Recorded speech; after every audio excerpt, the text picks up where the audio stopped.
You said you find my Pokopia builds inspiring and would like to see more, so today we are doing a floating island in the sky. I'll be bringing you along again while I speed build and give you all my insight and new design hacks that you might not know about yet. We are going for ethereal vibes, waterfalls, white stone and flowers, and it's going to be a functional flying Pokemon habitat for you to either copy or do your own thing with it. Enjoy! We start off at the very bottom to build the base, and then we work ourselves all the way up. I highly recommend getting the magnet rise ability for this build, though it is also possible without. First, I'm roughly piling up cave rocks towards the sky. And I'm also carving a mold into the ground that will shape a small lake right in front. I do this to better visualize the end result, but it doesn't need to be accurate or carefully done, because you can always fix up the edges and dimensions later. I'm using soda pop bottles here to work with seawater for the tiny lake and the waterfalls. The vibrant blue watercolor just looks the most beautiful to me for such a build. You can just keep piling up rock blocks, no matter if the exact type or shape. The foundation is mostly white or coarse rock for me, but I am also using Sky Island cliff blocks, pure white soil, and finally sky-high grass on the very top. Mixing different terrain blocks and piling them up seemingly random instead of a clean straight line can make the terrain seem more natural and interesting to the eye. But as I said, don't try to make it super clean. Natural terrain doesn't need to look symmetrical, and your very own island doesn't even need to resemble mine. We will also remove more blocks later, especially for the bottom that connects the top island to the ground. This is to create more of an illusion of an actual floating island. I then start creating the waterfalls, one of the main highlights. One of them is meant to flow directly into the tiny lake we first built at the very bottom. But to create a better visual balance, I decide to add a few more waterfalls on each side. Don't ask me what is going to happen with all the water pooling down there. I will eventually turn this into a water habitat, but let's worry about this another time. I polish up the terrain with some mysterious stones that I've been getting from the Dragonite Doll Island. These are meant to elevate the vibe and make the island more ethereal and otherworldly. Now you can remove more of the rock foundation as you see fit. The more rocks you remove on the bottom, the more it will seem like the island is actually floating on its own.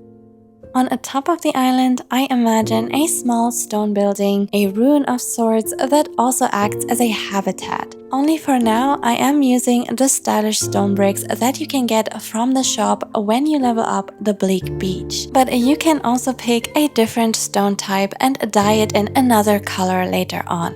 Here I start mapping out the base foundation of the building step by step to get a feeling for the size. Another big highlight is meant to be a stone arch on the side that has water flowing out of it. I realize the house should be connected to the arch structure and is a tad bit too small, so I am fixing that, and I'm also extending the foundation in the front because I want lots of flower pots around the house. I know I also want stairs directly leading into the water, so I'm trying to figure out where they look best. Next, you can see me adding walls and leaving space where the windows and doors will go. I am also still unsure about the height of the house as I keep building, which is why I'm very slowly adding blocks bit by bit. But since this is supposed to be a ruin, I finally decide the roof is going to be flat and weathered. First, I am focusing on the outside areas though, because in my mind, the absolute main highlight of this build is going to be the stone ruins among the waterfalls and the flowers. This is also why I remove some more blocks to let the water fully flood all the way to the house's entrance.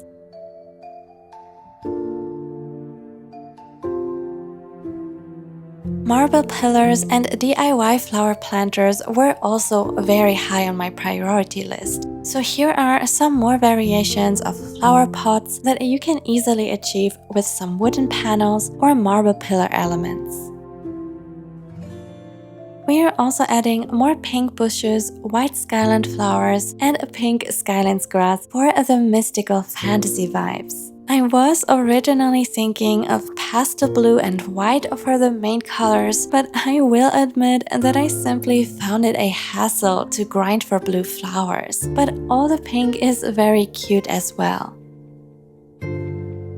I now decide that I want a water tower that the water is going to flow out of. For that reason, I'm adding temporary stairs to better reach the top and spit out the water there. Naturally, the water just flows absolutely everywhere, so I try to fix up the tower in the back.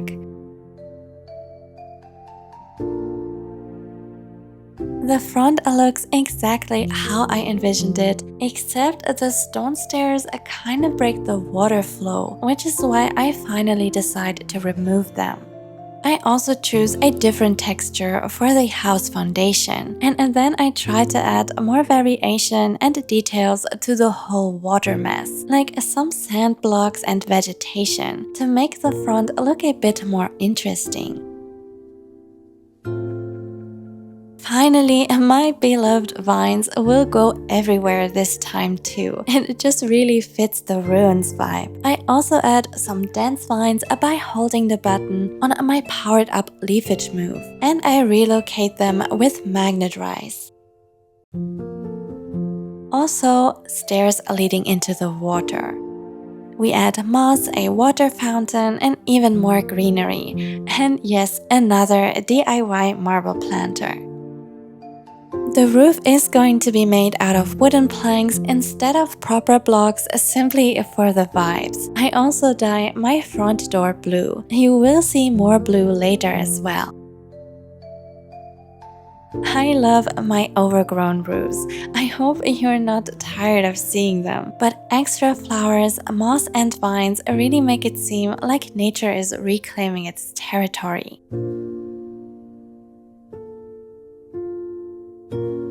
After adding some stone flooring, I do a final vibe check before moving on to the color dyes. I recommend giving Lepa berries to a Pokemon with the Crush ability every day. There is a slight chance you will get white paint as a bonus, and this is what I am using for this build. So I am dyeing the stylish middle brick walls white. I use roughly 20 white paint in total. The whole house should take less than 80 white blocks. You can also see me replacing the stone blocks. I simply changed my mind and realized these ones have more of a soft look. I also add some windows and details to the backside, a fence, some greenery, and even more water and flowers.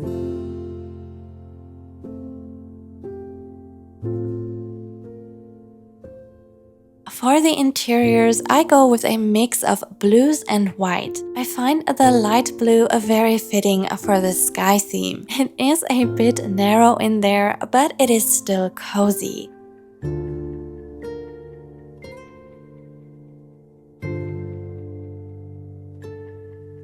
Don't forget to add electricity. And finally, Altaria and Swablu have a new home. There are so many new ideas I still want to try in Pokopia, so please feel free to share yours and let me know if you are building a sky island for yourself. So have a wonderful day, my lovelies, and take care. Thank you so much, dear members, for all the support. Danny, MJ, Ty, Liana, Faye, Alex, Katie, and Wilmina Astor.